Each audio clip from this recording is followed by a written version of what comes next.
Hello नमस्कार राम राम खम्मा खणी स्वागत आप सभी का पीटीटी के पेपर सॉल्यूशन में। जी हाँ, आरपी स्टडी पर आप सभी का स्वागत है। और शिक्षण अभिक्षमता एवं अभिवृत्ति का जो आपका पेपर है उसका सॉल्यूशन करेंगे। जो 2 इयर्स का पेपर है वो पेपर ये है। 2 पेपर हुए आप सभी को पता हो तो 4 वर्षीय पीटीटी का पेपर अलग आता है, 2 वर्षीय का अलग आता है। अपन 2 वर्षीय पीटीटी का यहाँ पे पेपर करेंगे। पहला प्रश्न आया था कि पाठ्यचर्या को अधिक उपयोगी बनाया जा सकता है भारतीय इतिहास के ज्ञान द्वारा, भौगोलिक ज्ञान द्वारा, सांस्कृतिक ज्ञान द्वारा या स्थानीय ज्ञान द्वारा। तो इसमें देखो तीनों ऑप्शन जैसे एक जैसे लग रहे हैं, स्थानीय ज्ञान है वो थोड़ा सा इसमें अलग लग रहा है, तो ए ऑप्शन को राइट माना जा सकता है। देखो एग्जाम में प्रकृति पर कुछ प्रश्न होंगे, हो सकता है वो डी को भी राइट माने, लेकिन ए है वो ज़्यादा क्या है सही सत्यापित हो रहा है। अगला है कि सद्भावनापूर्ण सामाजिक संबंधों को बनाए रखने एवं बढ़ावा देने के लिए अध्यापक को बल देना चाहिए। सामाजिक सद्भावनापूर्ण संबंध है उनको बनाए रखना है, उनको बढ़ावा देना है, तो अध्यापक को जीवन के बौद्धिक मूल्यों पर बल देना चाहिए, सामाजिक मूल्यों पर, शारीरिक मूल्यों पर या प्रजातांत्रिक मूल्यों पर। तो मित्रों एक अध्यापक से अपेक्षा की जाती है जो सामाजिक संबंध है ना उसके सामयिक मूल्यों पर निर्भर करते हैं, तो सामयिक मूल्यों पर क्या देना चाहिए, बल देना चाहिए। अगला प्रश्न है, एक अच्छा अध्यापक वह होता है जो, एक अच्छा अध्यापक मित्रों कौन सा होता है। 4 ऑप्शन आपको दे रखे हैं। जो विद्यार्थियों को शिक्षण के दौरान प्रश्न पूछने की अनुमति नहीं देगा, तो फिर वो तो प्रश्न पूछने की अनुमति नहीं देता बच्चों को, तो अच्छा अध्यापक नहीं रहेगा। विद्यार्थियों की जिज्ञासा के लिए उन्हें फटकार लगाएगा तो डांटता है, तो अच्छा अध्यापक नहीं है। विद्यार्थियों को सुसंगत प्रश्न पूछने की इजाजत देता है और उनकी व्याख्या करता है, तो ये क्या होगा, एक अच्छा अध्यापक माना जाएगा। सी ऑप्शन सही है। आपके विचार के अनुसार समाज के प्रति सर्वाधिक उपयुक्त अभिवृत्ति होगी। समाज के प्रति सबसे अच्छी अभिवृत्ति क्या है आपके विचार के अनुसार। लोगों के साथ कोई विशेष संबंध नहीं हो तो संबंध तो होना चाहिए, कुछ लोगों के साथ संबंध हो, सभी के साथ सामान्य संबंध हो, या कुछ विश्वसनीय लोगों के साथ ही संबंध हो, तो सभी के साथ सामान्य संबंध होने चाहिए हमारे, चाहे वो व्यक्ति समाज से संबंधित है या नहीं है, ये अभिवृत्ति अच्छी अभिवृत्ति होती है। अध्यापक का सर्वाधिक ईमानदारी पूर्वक मनोवैज्ञानिक कार्य है। एक अध्यापक है उसका सर्वाधिक ईमानदारी पूर्वक मनोवैज्ञानिक कार्य कौन सा होगा। उसे राष्ट्रीयता की भावना को प्रोत्साहित करना चाहिए, उनके देश प्रेम की भावना को प्रोत्साहित करना है, समाज की भावना को प्रोत्साहित करना है, जातिगत भावना को, या सभी के जीवन में एकता का विश्वास पैदा करना। तो अच्छा ऑप्शन है कि राष्ट्रीयता की भावना को क्या करना है, प्रोत्साहित करना है। अगला प्रश्न है कि विद्यार्थियों की वास्तविक शिक्षा वो है। मित्रों एक विद्यार्थी है उसकी वास्तविक शिक्षा क्या होती है, जो उसके अंदर वैश्विक अभिवृत्ति को उत्पन्न करे, जो कठोर राष्ट्रीयता की भावना का विकास करे, जो संस्थागत धार्मिक अभिवृत्ति को उत्पन्न करे, या जो धर्म विरुद्ध और वैज्ञानिक अभिवृत्ति उत्पन्न करे। तो मित्रों क्या हो जाएगा, जो शैक्षिक अभिवृत्ति है, जो वैश्विक अभिवृत्ति है उसको उत्पन्न करे, वो एक अच्छी शिक्षा है। विद्यार्थियों को गृह कार्य दिया जाना चाहिए। बच्चों को गृह कार्य है वो मित्रों किस चीज़ को ध्यान में रखते हुए दिया जाना चाहिए, उनकी रुचियों के अनुसार देना चाहिए, उनके बौद्धिक स्तर को ध्यान में रखते हुए, उनके आयु स्तर को ध्यान में रखते हुए, अंतिम परीक्षा की आवश्यकताओं को ध्यान में रखते हुए। तो बच्चों को गृह कार्य है वो उसके बौद्धिक स्तर को ध्यान में रखते हुए दिया जाता है। बी ऑप्शन सही है। प्रधानाचार्य का विश्वास जीतने के लिए एक अध्यापक को, मित्रों प्रधानाचार्य का विश्वास जीतना है उसके लिए एक अध्यापक को क्या करना चाहिए, प्रधानाचार्य को गिफ्ट देते रहना चाहिए, प्रधानाचार्य को अन्य अध्यापकों की चुगली करनी चाहिए। गलत बात है सर, चुगली नहीं करनी चाहिए है। अपने स्वयं के शिक्षण कार्य को संतोषजनक तरीके से कराने में लगे रहना चाहिए, कि पढ़ाना अच्छे प्रकार से चाहिए या विद्यार्थियों के बीच प्रसिद्धि प्राप्त करनी चाहिए। तो क्या होगा कि अपने स्वयं के शिक्षण कार्य को संतोषजनक तरीके से कराना चाहिए। अध्यापक का कौन सा गुण विद्यार्थियों द्वारा सबसे अधिक पसंद किया जाता है। क्या पूछा जा रहा है कि अध्यापक का कौन सा गुण है जो विद्यार्थियों के द्वारा सर्वाधिक पसंद किया जाता है। समय, उसकी समयबद्धता, उसकी निष्पक्षता, उसका अनुशासन के प्रति प्रेम या प्रभुत्व। तो निष्पक्षता है वो क्या है, ज़्यादा पसंद की जाती है। बी ऑप्शन यहाँ पे सही हो जाएगा। कौन सी विधि द्वारा विद्यार्थी में सबसे ज़्यादा और उत्तम गति से सीखता है। मित्रों एक बच्चा है वो कौन सी विधि के द्वारा सबसे ज़्यादा और अच्छे तरीके से सीखता है। देखकर अच्छा सीखेगा, पढ़कर, सुनकर या स्वयं करके। तो स्वयं करना विधि है, इसमें ज्ञान स्थायी होगा, ये क्या होगी आपकी अच्छा तरीका होता है सीखने का। अगला है, बालक की प्रवेश परीक्षा के पश्चात उसके भविष्य की शिक्षा के लिए क्या करना चाहिए। एक बालक है उसकी प्रवेश परीक्षा के पश्चात उसके भविष्य की शिक्षा है उसके लिए क्या करना चाहिए। अभिभावकों को निर्णय लेना चाहिए, बालकों को निर्णय लेना चाहिए, शाला प्रधान को निर्णय लेना चाहिए, अभिवर्ती व अभिरुचि का परीक्षण का आयोजन होना चाहिए। तो प्रवेश परीक्षा के बाद हो सकता है कि मित्रों बालक को स्वयं को निर्णय लेने पड़े, या अभिवर्ती और अभिरुचि परीक्षण दोनों में से देखो, किसी में 3 मिलेगा, किसी में 2 मिलेगा, कुछ भी हो सकता है। ये क्वेश्चन थोड़ा सा क्या रहेगा, कन्फ्यूजन वाला रहेगा, लेकिन बालक का निर्णय फिर भी सर्वोपरि होता है। बी ऑप्शन को अपने एक बार सही मानेंगे। अगला, विद्यार्थियों की अध्ययन के प्रति अभिवृत्ति जांचने के लिए कौन सा तरीका अधिक सटीक रहेगा। विद्यार्थी है उनकी अध्ययन के प्रति अभिवृत्ति जांचनी है, कि कोई बच्चा है वो पढ़ाई में कैसा है, कैसा नहीं है, कैसी उसकी सोच है, वो कैसे पता चलेगा। विद्यार्थियों द्वारा किए गए मौखिक प्रश्नों के उत्तर, विद्यार्थी मौखिक प्रश्नों के उत्तर कैसे बताता उससे पता चलेगा। विभिन्न परिस्थिति में उनके द्वारा किया गया व्यवहार, भिन्न भिन्न परिस्थितियों में उनके द्वारा क्या व्यवहार किया जाता है उससे पता चलेगा। उनके लिखित उत्तर से या मूड के अवलोकन से, तो विभिन्न परिस्थितियों में बालक का व्यवहार कैसा है, व्यवहार से उसकी अभिवृत्ति का पता चलता है। हम मानते हैं कि अभिवृत्ति क्या है, व्यवहार का क्या होती है, प्रतिबिंब होती है। सामाजिक परिपक्व युक्त व्यक्ति की निर्णय क्षमता क्षमता होती है। जो व्यक्ति सामाजिक रूप से परिपक्व है उसकी निर्णय क्षमता कैसी होगी? अनिश्चित नहीं होगी मित्रों, अनिर्णयात्मक नहीं होगी, तुरंत यहाँ पर सुनिश्चित, तो सुनिश्चित होगी, एकदम सुलझी हुई होगी उसकी निर्णय क्षमता। अगला है सामाजिक विकास का आधारभूत अभिकरण कौन सा? क्या पूछा गया कि सामाजिक विकास है उसका आधारभूत अभिकरण कौन सा होता है? माता पिता और परिवार, समाज और समुदाय, विद्यालय और मित्रगण, या धन संपन्न साधन। तो माता पिता और परिवार है वो सामाजिक विकास का आधारभूत अभिकरण होते हैं। अगले प्रश्न की बात करते हैं, कुशल नेतृत्व वाले व्यक्ति का गुण है। मित्रों, एक अच्छे नेता का क्या गुण होगा? जिस व्यक्ति में अच्छा नेतृत्व की क्षमता पाई जा रही है, कुशल नेतृत्व है, उसमें कैसा गुण होगा? सामान्य व्यक्ति जैसा, समूह के नेता का, उच्च आदर्शों का, या चापलूस? तो क्या है, समूह के नेता का गुण भी हो सकता है, उच्च आदर्श वो, इस पर थोड़ा क्या है ज़्यादा सही हो जाएगा। यदि आप एक अध्यापक के रूप में कक्षा के अंतर्गत किसी उत्तर को देने में असमर्थ हो तो क्या करोगे? मित्रों, एक शिक्षक के रूप में आप क्लास में पढ़ा रहे हैं और बच्चे ने आपसे कोई प्रश्न पूछा जिसका उत्तर आपको नहीं आता है, आप क्या करेंगे? आप कहेंगे कि आप जानकारी प्राप्त करके उत्तर देंगे, सर मैं दूसरे दिन बताऊंगा जानकारी प्राप्त करके, या कहेंगे कि प्रश्न ही गलत है, प्रश्न वो गृह कार्य में देंगे बच्चों को, या कक्षा में उसका उत्तर देने का प्रयास करेंगे? तो आता ही नहीं तो प्रयास कैसे कर सकते हैं? क्या करेंगे? जानकारी प्राप्त करके उससे उत्तर देंगे। ए ऑप्शन यहाँ पे हमारा सही हो जाएगा। अगला प्रश्न आपके सामने, अध्यापन के समय प्रश्न पूछना महत्वपूर्ण है। आपसे पूछा गया है कि अध्यापन के समय प्रश्न पूछना क्यों इंपॉर्टेंट है? पढ़ाते समय बच्चों को प्रश्न क्यों पूछने चाहिए? अनुशासन बनाए रखने के लिए, प्रधानाचार्य को प्रश्न करने के लिए, छात्रों को अभिव्यक्ति का अवसर मिलता है, या अध्यापन की गई विषय वस्तु की छात्रों में समझ का पता, बिल्कुल बच्चों को पढ़ाया वो कितना समझ में आया ये पता चलता है प्रश्न पूछने से। आधुनिक विद्यालय प्राय सर्वाधिक अवहेलना करते प्रतीत होते हैं। मित्रों, जो आधुनिक विद्यालय है वो किस चीज़ की सबसे ज़्यादा अवहेलना कर रहे हैं? खेलकूद तो हो जाता है, शैक्षिक नियोजन भी हो जाता है, सामाजिक सक्रियता की या मूल्यों के संवर्धन की? तो सामाजिक सक्रियता इसमें क्या माना जाएगा? सही माना जाएगा। नेता के लिए किस क्षेत्र का सर्वाधिक ज्ञान आवश्यक है? मित्रों, एक नेता है उसके लिए किस क्षेत्र का ज्ञान है वो ज़्यादा जरूरी है, वो आपसे पूछा गया है।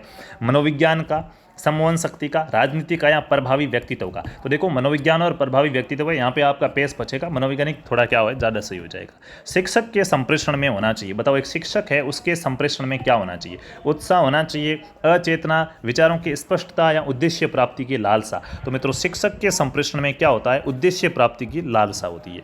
विद्यार्थियों में नैतिक मूल्य किस प्रकार विकसित किए जा सकते हैं? मित्रों, विद्यार्थियों के अंदर हम जो नैतिक मूल्य है वो नैतिक मूल्यों का विकास किस प्रकार से कर सकते हैं? सख्त अनुशासन से, नैतिक मूल्यों पर व्याख्यान देकर, मूल्यों को पाठ्यक्रम के साथ जोड़ के, या महान व्यक्तियों की जीवन गाथा बताकर? तो मूल्य है उनको पाठ्यक्रम के साथ जोड़ के क्या है, नैतिक विकास किया जाएगा बच्चों का। पर्यावरण की जानकारी के लिए मित्रों बच्चों को नगर भ्रमण के लिए ले जाना चाहिए। ये कह रहा है कि बच्चों को अगर पर्यावरण की जानकारी देनी है तो उनको नगर भ्रमण के लिए ले जाना चाहिए, विशेष अवसरों पर, यदा कदा, प्राय या सदैव। तो विशेष अवसरों पर क्या है, उसको नगर भ्रमण के लिए ले जाना चाहिए, यहाँ पे राइट हो जाएगा। राष्ट्रीय शिक्षा नीति व कार्यक्रमों की जानकारी दर्शाती है। मित्रों, जो राष्ट्रीय शिक्षा नीति और कार्यक्रमों की जानकारी है वो शिक्षक की धनोपार्जन क्षमता को दर्शाती है, व्यावसायिक रुचि को, राजनीतिक चेतना को नहीं दर्शाएगी। शिक्षा की शिक्षक है उसकी शिक्षा के प्रति सजगता है वो राष्ट्रीय शिक्षा नीति के अंदर दर्शाई जाती है। अगला, एक प्रभावी संप्रेषण की आवश्यकता है। मित्रों, प्रभावी संप्रेषण में कौन सी चीज़ जरूरी है? भाषा संप्रेषण में बदलाव नहीं होता है, उचित हाव भाव, विषय का ज्ञान और सुंदर व्यक्तित्व। तो देखो, उचित हाव भाव जरूरी है संप्रेषण के अंदर, और विषय ज्ञान भी बहुत ज़्यादा जरूरी हो जाता है। तो अब देखते हैं इसको कौन सा सही माना जाता है। अच्छा शिक्षण सर्वोत्तम रूप से परिलक्षित होता है। एक अच्छा शिक्षण है वो सर्वोत्तम रूप से किस प्रकार से परिलक्षित होता है? छात्रों की उपस्थिति से, उच्च अंक प्राप्त करने वाले छात्रों की संख्या से, छात्रों द्वारा पूछे गए प्रश्नों के सार्थक प्रश्नों से। बिल्कुल, अगर आपने पढ़ाया वो अच्छा पढ़ाया, गलत पढ़ाया, या समझ में आया कि नहीं आया, ये बच्चा प्रश्न कैसे पूछता है उससे पता चलता है। यदि कोई विद्यार्थी कक्षा में अनुत्तीर्ण हो जाता है तो ये गलती है। मित्रों, कि बच्चा क्लास में फेल हो गया तो ये किसकी गलती है? मास्टर की गलती है, हेडमास्टर की गलती है, छात्र की स्वयं की? या इसे सामान्यकृत नहीं किया जा सकता कि ये स्पष्ट रूप से नहीं कह सकते कि किसकी गलती है। डी ऑप्शन यहाँ पे सही हो जाएगा। बाकी गलती छात्र की स्वयं की होती है अगर वो फेल हो जाता है तो। अगला, बालक के उन्नयन और विकास में सर्वाधिक भूमिका होती है। मित्रों, सारे प्रश्न कॉपी हो रहे हैं। आरपी स्टडी हमारा ऐप है, आप सभी को पता होगा। उसके ऊपर हमने एक पिछले 15 सालों में जो पेपर पूछे गए ना बीएसटीसी के, वो डाले थे कि पिछले 15 सालों में जो पेपर आए हुए एक भी प्रश्न उनसे बाहर नहीं है। 2 क्वेश्चन सारे आउट है, बाकी सारे के सारे 48 प्रश्न वहाँ से कॉपी हुए। मात्र 49 रुपये में आरपी स्टडी में आपको ये टेस्ट सीरीज मिलेगी, जिसको आप ज्वाइन करेंगे। सारा पेपर वहाँ से कॉपी हुआ है। और यहाँ पे हो जाएगा समर्पित शिक्षक की भूमिका होती है। ए ऑप्शन क्या हो जाएगा? सही हो जाएगा। एक शिक्षक के नाते आप सामाजिक कुरीतियों को कैसे दूर कर सकते हैं? एक शिक्षक के नाते मित्रों आप समाज में जो बुराइयां हैं, समाज में जो कुरीतियां हैं, उसको कैसे दूर करेंगे? जन चेतना जागृत करने का प्रयास करेंगे, समाज सुधार का संकल्प लेंगे, पोस्टर द्वारा प्रचार करेंगे, या ये सोचकर कि सामाजिक कुरीतियां कभी दूर नहीं हो सकती, बनी रहने देंगे? तो क्या करेंगे? हम जन चेतना जागृत करेंगे, लोगों को जागरूक करेंगे, जिससे समाज में बुराइयां हैं वो कम होगी। एक शिक्षक के रूप में आप बालिकाओं को प्रोत्साहित करेंगे। मित्रों, एक शिक्षक के रूप में आप बालिकाओं को किस काम के लिए प्रोत्साहित करेंगे?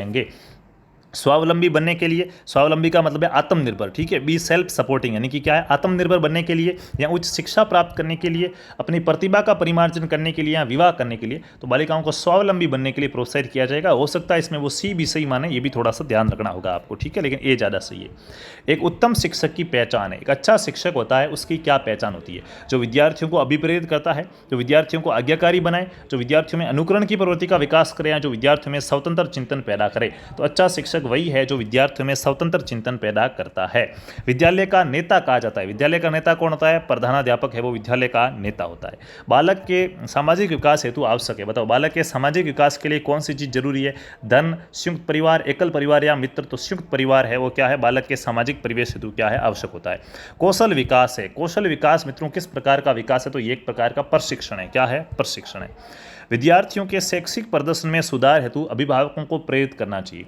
विद्यार्थी के शैक्षिक प्रदर्शन में सुधार हो सके, इसलिए अभिभावक को कहना चाहिए कि शिक्षकों विद्यार्थियों के काम की निगरानी रखे, अतिरिक्त ट्यूशन या चिंता करे या बार बार बातचीत करे। तो बार बार बातचीत का तरीका भी अच्छा, लेकिन निगरानी वाला इससे थोड़ा क्या ज़्यादा सही हो जाएगा।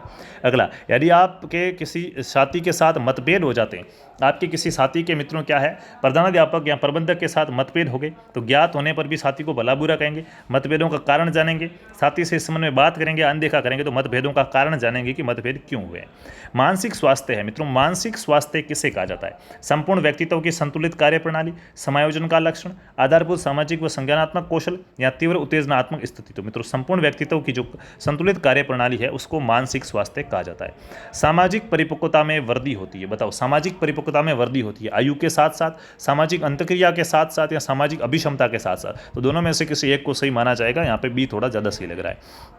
शैक्षिक प्रौद्योगिकी के उपयोग से शिक्षक का कार्य कैसा हो गया? बताओ, शैक्षिक प्रौद्योगिकी के उपयोग से शिक्षक का कार्य कैसा हो गया है? वैज्ञानिक हो गया है। डी ऑप्शन सही होगा। कौन सी शिक्षण पद्धति छात्र केंद्रित शिक्षण और सक्रिय भागीदारी पर निर्भर है? तो मित्रों क्या है? पूछताछ आधारित शिक्षा है, वो इसका सही आंसर हो जाएगा। सामाजिक रूप से परिपक्व व्यक्ति सकारात्मक कक्षा वातावरण को कैसे बढ़ावा देता है? जो सामाजिक रूप से परिपक्व व्यक्ति है वो सकारात्मक कक्षा वातावरण को कैसे बढ़ावा देता है? तो मित्रों वो क्या करेगा? बच्चों की व्यक्तिगत जरूरतों पर विचार किए बिना नियमों से सख्ती का पालन करेगा? नहीं, ये तो नहीं करेगा। संघर्षों को सम्मिलित करके सम्मान बढ़ेगा। शिक्षण के बाद विद्यार्थियों से बातचीत करके, तो बातचीत वाला क्या हो जाएगा? ज़्यादा सही हो जाएगा। नेतृत्व क्षमता एक समुच्चय है। नेतृत्व क्या है? व्यक्तित्व की कार्य प्रणाली है। वैसे तो ए ऑप्शन सही है, लेकिन इसको व्यवहारात्मक कौशल भी माना जा सकता है। ये एग्जामिनर पर डिपेंड करता है वो क्या मानता है। शिक्षण में सकारात्मक पारस्परिक संबंधों को बढ़ावा देने के लिए कौन सी अभिवृत्ति आवश्यक है? तो परानुभूति क्या हो जाएगी? यहाँ पे राइट हो जाएगा। अतिरिक्त पाठ्यक्रमों की क्यों आवश्यकता होती है? अतिरिक्त पाठ्यक्रम कार्यक्रम क्यों होते हैं? तो बालक के सर्वांगीण विकास के लिए क्या होते हैं? ये जरूरी होते हैं। सी ऑप्शन राइट होगा। एक पैसे के रूप में शिक्षण का सबसे अच्छा आकर्षण क्या है? भाई आप मास्टर क्यों बनना चाहते हो? इसमें ऐसा क्या होता है? तो अक्सर राष्ट्र निर्माण में हम क्या कर सकते हैं? योगदान दे सकते हैं। अगला है कि छात्रों को व्यावसायिक परामर्श की आवश्यकता। बच्चों को व्यावसायिक परामर्श की आवश्यकता क्यों होती है? उनकी क्षमता के अनुसार नौकरी मिले या रुचि और संतुष्टि मिल जाए। तो क्षमता वाला थोड़ा सा यहाँ पे ज़्यादा सही माना जाता है। प्रभावी कक्षा प्रबंधन के लिए कौन सी योग्यता महत्वपूर्ण है? एक क्लास है उसको बढ़िया अच्छे प्रकार से संभालना है तो कौन सी चीज़ जरूरी है? तो सूक्ष्म प्रबंधन क्या है? बहुत जरूरी होता है। निम्न में से कौन सा योगात्मक मूल्यांकन का उदाहरण है? तो योगात्मक मूल्यांकन है अंतिम सत्र के लास्ट में होने वाली परीक्षा है वो योगात्मक मूल्यांकन में आती है। STEM पाठ्यक्रम क्या है? स्टेम का पूरा नाम क्या होता है? तो स्टेम का पूरा नाम होता है मित्रों science, technology, engineering and mathematics. Science, technology, engineering and mathematics क्या है? बी ऑप्शन आपका सही हो जाएगा। निम्नलिखित में से कौन से रवैये से शिक्षक और व्यावसायिक में बाधा डालने की संभावना सबसे अधिक होती है? तो शिक्षक अहंकार में रहेगा तो बाधा आएगी उसके शिक्षण कार्य में। विद्यार्थियों की तार्किक शक्तियों के विकास के लिए आप कौन सा कार्य करना पसंद करोगे? तो मित्रों विद्यार्थियों की तार्किक सत्ता के लिए उनके अंदर क्या करेंगे? हम समूह चर्चा कराएंगे। ये आपका PTT का पेपर था, बहुत अच्छा पेपर था, इजी पेपर था मित्रों। हमने जो आपको पढ़ा रखा था उसी में से सारे प्रश्न कॉपी हुए हैं। RP स्टडी ऐप है उसको डाउनलोड कर लीजिएगा। वहाँ पे आपको टेस्ट सीरीज का ऑप्शन मिलेगा। वहाँ पे 49 रुपये में हमने टेस्ट डाले थे। वो सारे के सारे प्रश्न क्या हो रहे हैं? कॉपी हो रहे हैं। बाहर से कोई भी प्रश्न नहीं आए, सिर्फ 2 क्वेश्चन बाहर से आए हैं। हैं। और चैनल को सब्सक्राइब जरूर कीजिएगा। और हमारा टेलीग्राम पे RP स्टडी ऐप करके लिखोगे ना, RP स्टडी ऐप लिखोगे तो RP स्टडी चैनल आएगा, उसको भी ज्वाइन कर लीजिएगा। चलिए चलते हैं, धन्यवाद। और आपके कितने % सही हुए एग्जाम में, कितने % सही हो रहे हैं इस आंसर की के अकॉर्डिंग, वो भी आप कमेंट करके जरूर बताइएगा। धन्यवाद।